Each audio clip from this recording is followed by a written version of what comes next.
नमस्कार दोस्तों, सैनवाल classes for Uttarakhand में आप सभी का हार्दिक स्वागत है। जैसा कि हमने पिछले टॉपिक में उत्तराखंड के आद्य ऐतिहासिक काल से संबंधित उसके जो पुरातात्विक स्रोत हैं उनके बारे में जाना था, और इस टॉपिक में हम उत्तराखंड के साहित्यिक स्रोतों के बारे में जानेंगे। जिन्होंने जो हमारे पुराने वीडियो हैं यानी प्रागैतिहासिक काल और आद्य ऐतिहासिक काल का पार्ट फर्स्ट वो नहीं देखा है तो वो उनको ज़रूर देख लें, कि ताकि इनको ये जो नेक्स्ट टॉपिक है वो अच्छे से समझ में आ सके। आद्य ऐतिहासिक काल की अगर बात की जाए तो इसकी जो मुख्य जानकारी है वह पौराणिक ग्रंथों से प्राप्त होती है। पौराणिक ग्रंथों से इस काल के बारे में जो मुख्य जानकारी प्राप्त होती है, इसलिए इस काल को पौराणिक काल भी कहा जाता है। यानी पौराणिक काल की नाम की जो संज्ञा है वो पौराणिक ग्रंथों के आधार पर दी गई है। उत्तराखंड का सर्वप्रथम उल्लेख की बात की जाए तो ये ऋग्वेद से प्राप्त होती है, और ऋग्वेद दुनिया का सबसे प्राचीन ग्रंथ है। यह भारत का ही नहीं अपितु पूरी दुनिया का सबसे प्राचीनतम ग्रंथ है। अगर वेदों की बात की जाए तो यह सबसे प्राचीन वेद भी है, और इसमें उत्तराखंड के बारे में देवभूमि एवं मनुष्यों की पूर्ण भूमि कहा गया है। यानी उत्तराखंड जो क्षेत्र है हमारा, या उत्तराखंड जो राज्य है, इसको देवभूमि एवं मनुष्यों की पूर्ण भूमि नाम से संबोधित किया गया है। इसके अलावा वेदों और उसके अलावा अन्य पौराणिक ग्रंथों की बात की जाए तो इसमें उत्तराखंड को पूर्ण भूमि, ऋषि भूमि और पवित्र क्षेत्र कहा गया है। इसमें पूर्ण भूमि, ऋषि भूमि और पवित्र क्षेत्र के नाम से उत्तराखंड को संबोधित किया गया है। ऋग्वैदिक कालीन उत्तराखंड की बात की जाए तो ऋग्वेद में सप्त सिंधु प्रदेश का वर्णन है, जिसे इतिहासकार या पुरातत्वविद अलग अलग जगह बताते हैं। यानी जो सप्त सिंधु प्रदेश है, जो हमारे लोकल इतिहासकार हैं या उत्तराखंड से संबंधित है, तो वो इसको उत्तराखंड के क्षेत्र में बताते हैं, और बाकी जो अन्य इतिहासकार हैं इसको जम्मू कश्मीर के क्षेत्र में बताते हैं। देखो, जो उत्तराखंड के क्षेत्र में बताते हैं उनमें से हरिराम धस्माना, भजन सिंह और शिवानंद नौटियाल, ये चमोली का जो ऊपरी क्षेत्र है उससे इस क्षेत्र की एकता करते हैं। यानी जो सप्त सिंधु प्रदेश था वो उसको चमोली के ऊपरी भाग में मानते हैं।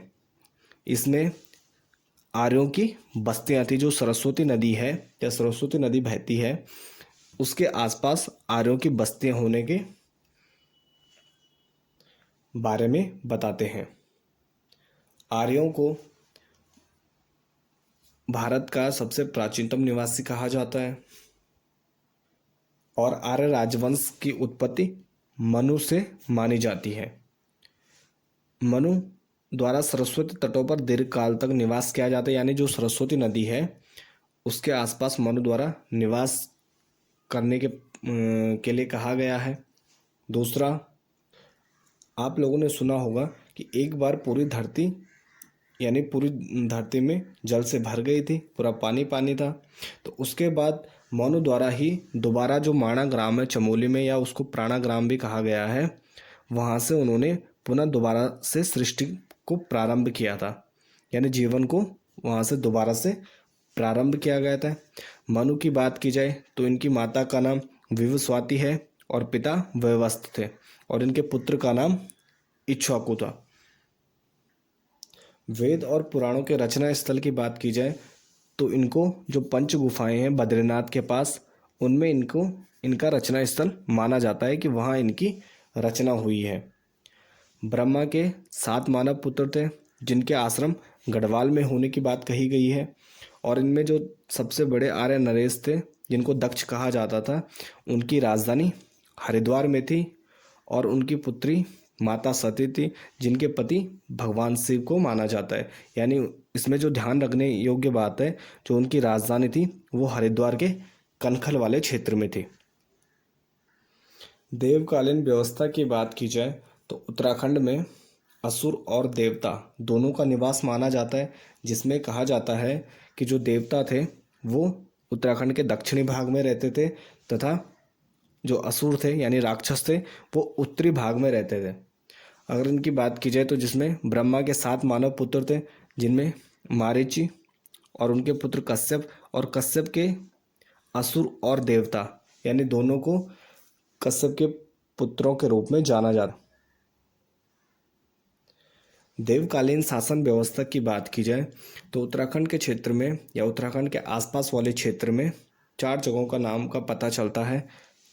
कैलाश, जहाँ शिव का निवास था यानी भगवान शिव का निवास था। अलकापुरी, चमोली का ऊपरी भाग। देवपुरी, इंद्र निवास, इसके बारे में पता नहीं चलता या किस क्षेत्र में स्थित था। तीसरा है हिम क्षेत्र यानी आर्यों का निवास। ये 4 जो क्षेत्र हैं ये देवकालीन शासन व्यवस्था में प्रमुख शासन क्षेत्र थे या प्रमुख शासन क्षेत्र के रूप में विद्यमान थे। जैसे जैसे आद्य काल में मानव सभ्यता आगे बढ़ती है वैसे ही शैवों के प्रमुख केंद्रों के रूप में उत्तराखंड के 2 क्षेत्र प्रसिद्ध हो जाते हैं। केदारखंड यानी गढ़वाल का क्षेत्र और मानसखंड, ये शैवों के प्रमुख स्थान बन जाते हैं। शैव यानी शिव धर्म से संबंधित लोग, जिसमें शिव भगवान को आराध्य के रूप में पूजा जाता है, और इसकी जानकारी हमें स्कंद पुराण से प्राप्त होती है, जिसमें मानसखंड और केदारखंड नाम से 2 प्रमुख भाग हैं, जिसमें उत्तराखंड से संबंधित बहुत ही महत्वपूर्ण जानकारियाँ प्राप्त होती हैं। इसके बाद अगर रामायण कालीन उत्तराखंड की बात की जाए तो इसमें कोल और किरात जातियों का निवास स्थान उत्तराखंड के क्षेत्र में होने का उल्लेख मिलता है। इसके अलावा रघुनाथ मंदिर देवप्रयाग के क्षेत्र में भगवान राम द्वारा अपने अंतिम समय में तपस्या करने की बात कही गई है। दूसरा, तपोवन टेरे में लक्ष्मण यानी राम जी के जो छोटे भाई थे उनके द्वारा तपोवन टेहरी के क्षेत्र में तपस्या की जाती है। उसके बाद वशिष्ठ यानी जो उनके गुरु थे उनके द्वारा जब राम वनवास पे चले गए थे तो टेरी के विशोन पर्वत में उनका निवास स्थान होने तथा वहाँ पर वशिष्ठ गुफा, वशिष्ठ आश्रम और वशिष्ठ कुंड होने के जानकारी प्राप्त होती है। महाभारत कालीन उत्तराखंड के अगर टाइम पीरियड की बात की जाए तो इसमें मध्य हिमालय क्षेत्र में यानी उत्तराखंड का और उसके आसपास वाले क्षेत्र में खस, जांगुण, रामट, कोल, किरात, तंगण, किमपुरुष आदि जो जातियां थी उनके साथ 3 प्रमुख राजनीतिक शक्तियों का पता चलता है, जिसमें श्रीनगर के क्षेत्र में कुणिंद साम्राज्य का, उसके ऊपर यानी उत्तरी क्षेत्र में बाणासुर राज्य के बारे में, और दूसरा हरिद्वार के क्षेत्र में यानी गंगाद्वार के क्षेत्र में नागराज कौरव्य के शासन का पता चलता है। श्रीनगर यानी उसको सुबाऊपुर भी कहा गया है। इसमें वहाँ पे सुबाऊ नामक शासक राज कर रहा होता है, जिसकी राजधानी सुबाऊपुर थी, और उसके ऊपर जो उत्तरी क्षेत्र में बाणासुर नाम का राज्य है उसकी राजधानी सोनितपुर थी। और कुणिंद साम्राज्य यानी सुबाऊपुर की जानकारी महाभारत के सभा पर्व, वन पर्व और भीष्म पर्व में मिलते हैं। यह पर्व का मतलब यहाँ पर भाग है। महाभारत में 18 पर्व यानी 18 भाग हैं, तो उनको भागों को पर्व नाम दिया गया है। दूसरा, सुबाऊ के बाद विराट राजा विराट का उल्लेख है, जिसकी पुत्री का विवाह अर्जुन के पुत्र अभिमन्यु से होता है, और इसकी जानकारी हमें महाभारत के वन पर्व से प्राप्त होती है। और स्वयं अर्जुन का विवाह जो हरिद्वार यानी गंगाद्वार के क्षेत्र में नागराज कौरव्य रहते हैं तो उनकी पुत्री उलूपी, उससे हरिद्वार के क्षेत्र में उनका विवाह करने का उल्लेख है, विवाह होने का उल्लेख है। इसके अलावा अगर महाभारत में उत्तराखंड से संबंधित प्रमुख तत्वों की बात की जाए, जिसमें पहला बद्रिकाश्रम यानी बद्रीनाथ के आसपास वाला क्षेत्र, व्यास जी द्वारा यहाँ षष्ठी लक्ष्य संहिता की रचना की गई थी। दूसरा, वेदव्यास द्वारा जन्मेजय को महाभारत की कथा व्यास गुफा में सुनाई गई, जो बद्रीनाथ के पास ही स्थित है। सरस्वती नदी के समीप नर नारायण व व्यास आश्रम स्थित है, ये भी बद्रीनाथ के आसपास वाले क्षेत्र में स्थित है। नेक्स्ट, देवप्रयाग। देवप्रयाग को समस्त तीर्थों का शिरोमणि व समग्र पापों का विनाशक कहा गया है। किसमें कहा गया है? ये महाभारत में कहा गया है, और इसके लिए महाभारत में 1000 श्लोकों की रचना की गई है। यानी देवप्रयाग को एक बहुत ही महत्वपूर्ण स्थान माना गया है। महाभारत के आदि पर्व में जो कुरुजांगल नामक संदर्भ है उसमें दो राज्यों उत्तर कुरु और दक्षिण कुरु की बात की गई है। उत्तर कुरु को जो उसकी स्थिति है उसके बारे में इतिहासकार विभिन्न मत देते हैं, उसको उसका स्थान अलग अलग बताते हैं। ऐत्रेय ब्राह्मण में जो उत्तर कुरु है उसको उत्तर मध्य देश के साथ उसके उत्तर में बताया गया है। जो उत्तर मध्य देश था उसके उत्तर में स्थित एक देश बताया गया है उत्तर कुरु को। बाकी अन्य इतिहासकार चीनी तुर्किस्तान की तारिम घाटी से इसकी समानता करते हैं और यशवंत कठोर जी हैं वो इसकी समानता गढ़वाल और कुमाऊं के क्षेत्र से करते हैं, यानी वर्तमान उत्तराखंड के क्षेत्र से इसकी समानता करते हैं। और कुछ अन्य इतिहासकार हैं वो भी इसकी समानता गढ़वाल और कुमाऊं के क्षेत्र यानी उत्तराखंड के क्षेत्र से इसकी समानता करते हैं, यानी जो उत्तर कुरु नामक प्रदेश था वह उत्तराखंड के क्षेत्र में स्थित था। महाभारत के प्रमुख पर्वों की बात की जाए जिसमें उत्तराखंड के बारे में सबसे अधिक जानकारी मिलती है तो वो वन पर्व है, जिसमें युधिष्ठिर को ऋषि धौम्य द्वारा गंगा द्वार के बारे में बताया जाता है कि गंगा जहाँ से मंथर गति यानी स्लो प्रभावित होती है, जहाँ से गंगा आराम से बहती है वह स्थान गंगा द्वार है। और इसके बारे में कहा जाता है कि यहाँ गंधर्व और अप्सराओं का निवास है। और गंगा द्वार यानी हरिद्वार के क्षेत्र में पांडवों, सनत कुमार, ब्रह्म ऋषियों द्वारा यात्रा भी की गई थी। महाभारत के वन पर्व में ही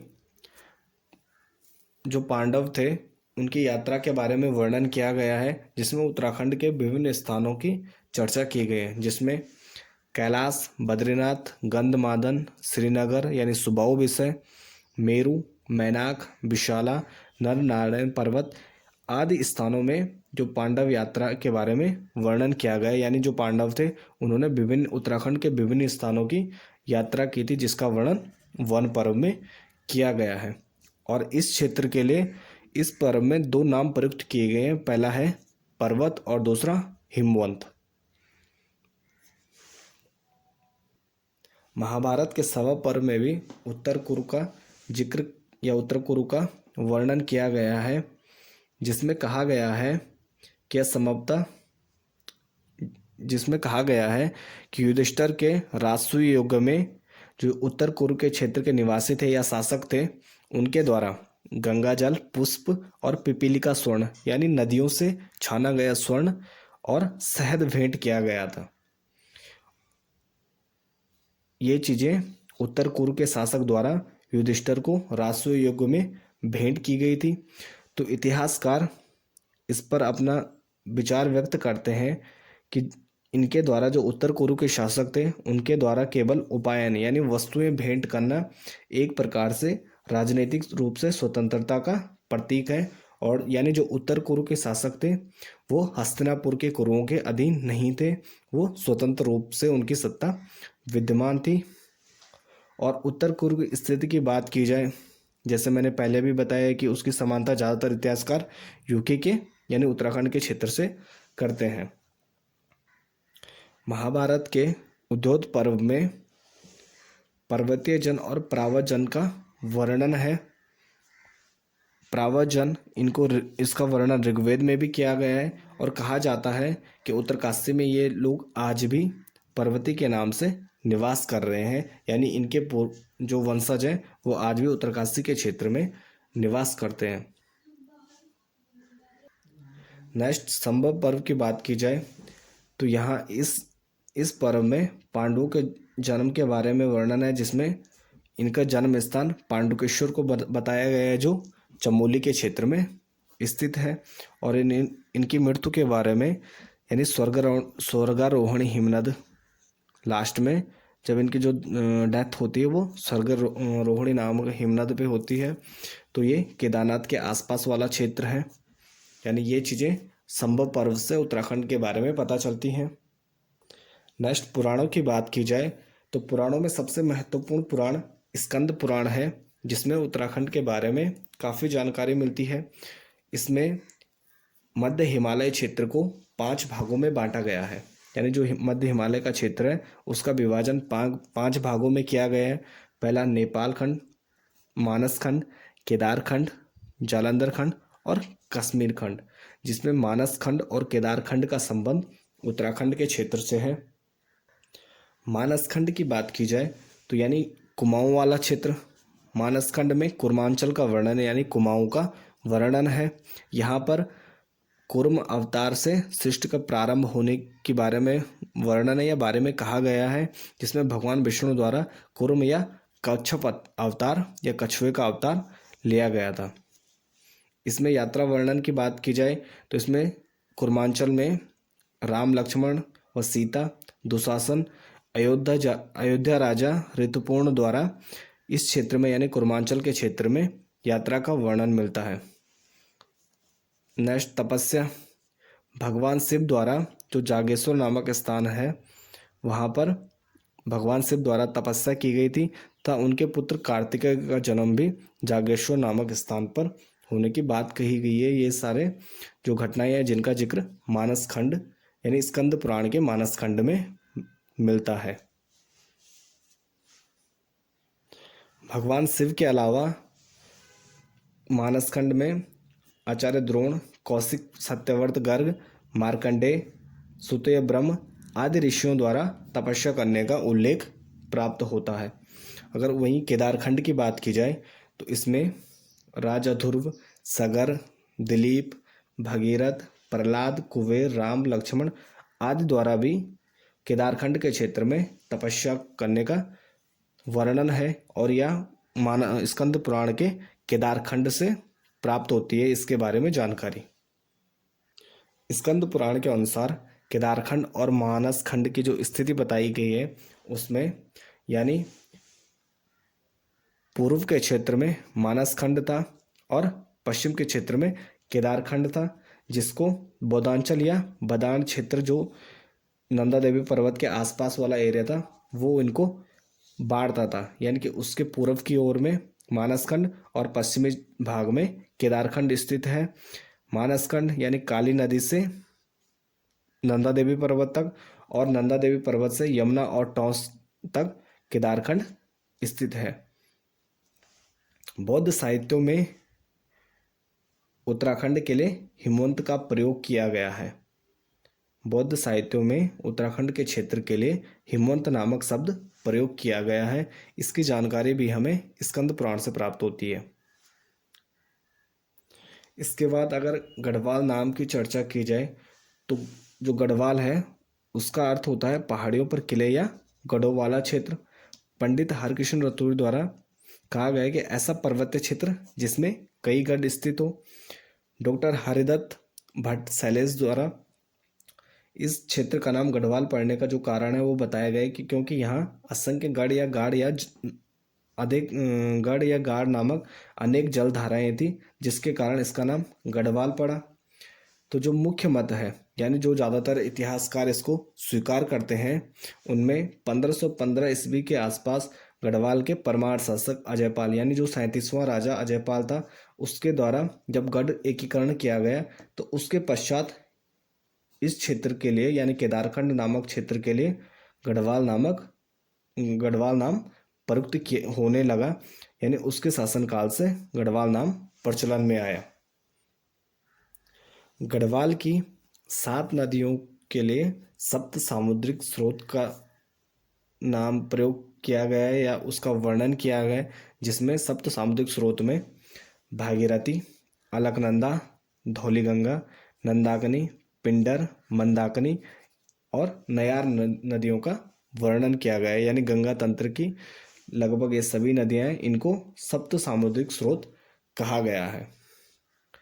पुराणों के अनुसार केदारखंड का भौगोलिक विभाजन यानी पुराणों के अनुसार केदारखंड का जो भौगोलिक विभाजन है उसकी सीमाएं जो बताई गई हैं, इसमें उत्तर में श्वेतांग पर्वत यानी हिमालय पर्वत, पूर्व में बोधांचल यानी नंदा देवी पर्वत के आसपास वाला क्षेत्र, दक्षिण में गंगा द्वार हरिद्वार के आसपास और पश्चिम में तमसा या टॉस नदी के आसपास वाला क्षेत्र। ये उसकी सीमाएं यानी भौगोलिक सीमाएं बताई गई हैं। पौराणिक काल में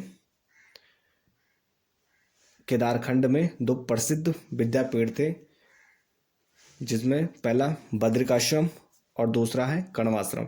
बद्रिकाश्रम चमोली जिले में स्थित था और कण्वाश्रम ये पौड़ी जिले में स्थित है, जिसका वर्तमान नाम चौका घाट है और ये मालिनी नदी के तट पर स्थित था। और जो इसमें ध्यान रखने वाली बात है, यानी विशेष प्रसंग जो इससे जुड़ा हुआ है, वह है दुष्यंत शकुंतला प्रेम प्रसंग, और इसमें जिसके नाम पर हमारे देश का नाम भारत पड़ा, यानी भरत का जन्म भी इसी कण्वाश्रम में हुआ था।